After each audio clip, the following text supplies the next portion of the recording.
తీసుకొచ్చేలా పార్లమెంట్లో తన గళాన్ని వినిపిస్తానన్నారు రాజ్యసభ సభ్యులు ఆర్ కృష్ణయ్య. గోవులను కాపాడుకోవాల్సిన బాధ్యత ప్రతి ఒక్కరిపై ఉంది అన్నారు.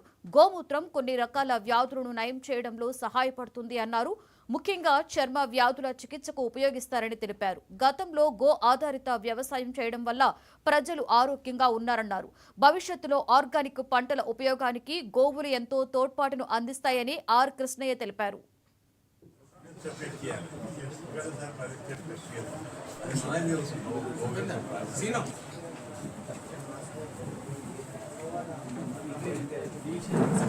గోవు యొక్క ప్రాముఖ్యత ఎప్పుడైతే తగ్గుతుందో అప్పటి నుంచే అనేక రోగాలు వస్తున్నాయి. ఆర్గానిక్ ప్రొడక్షన్ తగ్గింది, క్యాన్సర్, ఇంకా రకరకాల రోగాలు వచ్చి మనిషి యొక్క ఇమ్యూనిటీ పవర్ తగ్గిపోతుంది. మనం ఒక 50 సంవత్సరాల కింద చూస్తే క్యాన్సర్ లేదు, అనేక షుగర్ లేదు, అనేక రోగాలు కనిపించాయి ఆ దశ లోపల. వాళ్ళందరూ ఆ రోజు ఆర్గానిక్ ప్రొడక్ట్స్ తిన్నారు. పెండతోటి పెస్టిసైడ్స్, ఫర్టిలైజర్స్ ఎప్పుడైతే వచ్చినాయో అన్ని రోగాలు వచ్చినాయి, కొత్త కొత్త రోగాలు వచ్చినాయి.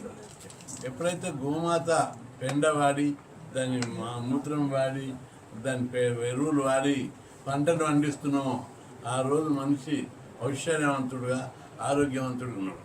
గోవు యొక్క గొప్పతనాన్ని ఈరోజు తెలుసుకొని మళ్ళా పునర్వైభవానికి మనం అందరం వస్తున్నాం. గో మూత్రం ప్రతిదీ ఒక గోవు వల్ల ఎంత పశువుల ఎరువు వస్తుంది, మూత్రం వల్ల మందులు వస్తున్నాయి, ఆవు పాలతోటి ఆరోగ్యవంతులు అవుతున్నారు. నెయ్యి అయితే సకల రోగ నివారణ, మనిషిని సంపూర్ణంగా మేధాశక్తి, జ్ఞానశక్తి పెంచుతుంది. గోవు ఇంటి ముంగట పెట్టుకుంటే అష్టౌశ్వర్యాలతోటి మనుషులు కుటుంబం అంతా కూడా అభివృద్ధి చెందేటటువంటి రోజు ఈరోజు గుర్తించారు. గోవు వల్ల వచ్చే ప్రొడక్షన్లపై అనేక రీసెర్చ్లు, గోవు మూత్రం ఉన్న గోవుతోటి దాని పాలు, దానివల్ల ప్రత్యక్షంగా పరోక్షంగా ఎన్ని లాభాలు ఉన్నాయని చెప్పి రీసెర్చ్ చేస్తే ప్రపంచ శాస్త్రవేత్తలు ఆశ్చర్యపోతారు.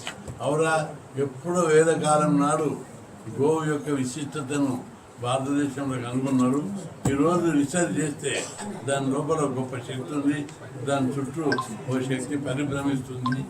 దానివల్ల ఆ శక్తి వల్ల మనిషి సకల ఐశ్వర్యాలు పొందుతారని తేల్చారు.